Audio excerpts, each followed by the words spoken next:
চট্টগ্রামের মাঠে এক ইতিহাস লেখা। ৩ দিনে জয়, ছিল না কোনো ব্যর্থতা কিংবা রেখা। তারিখটা ৩০শে এপ্রিল ২০২৫।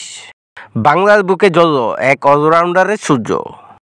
মিরাজ নামে এক নীরব যোদ্ধা, বলে ব্যাটে খেলেন জাদুর কায়দা। প্রথমে ব্যাটে ছিল হাতে ধৈর্যের তলোয়ার, ক্রিজে দাঁড়িয়ে গড়লেন এক অনন্য সেঞ্চুরির স্নিগ্ধ প্রহার।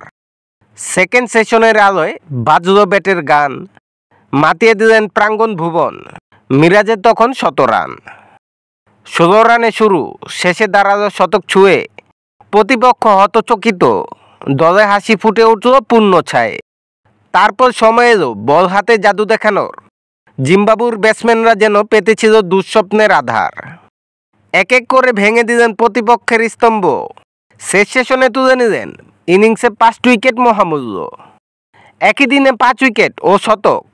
টেস্ট ইতিহাসে এ যেন মহাকাব্যিক ঘটনাপট। ১৪৮ বছরের পথে মাত্র দ্বিতীয় উদাহরণ।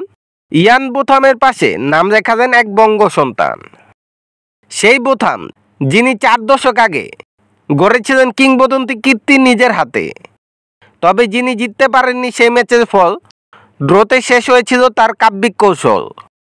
মিরাজ করলেন যা ছিল আরও উজ্জ্বল, দলকে জিতিয়ে ইনিংসে দিলেন বিজয়ের দিশাচল। বীরশ্রেষ্ঠ মতিউর রহমান স্টেডিয়ামে যেন আত্মা হাসল নিরবধি। বাংলাদেশের জয়ে আরও এক ছেলের তেজে উঠল মাথা আর উঁচু হয়ে নদী। এই দিন তাই শুধু মিরাজের নয়, যারা দেখেছেন তাদেরও হৃদয়ে গেঁথে রয়। বাংলার ক্রিকেটে নতুন এক অধ্যায়ের সূচনা। ৩০ এপ্রিল স্মরণে রাখার মতো লিখে গেলেন এক পূর্ণিমার রাত্রির রচনা।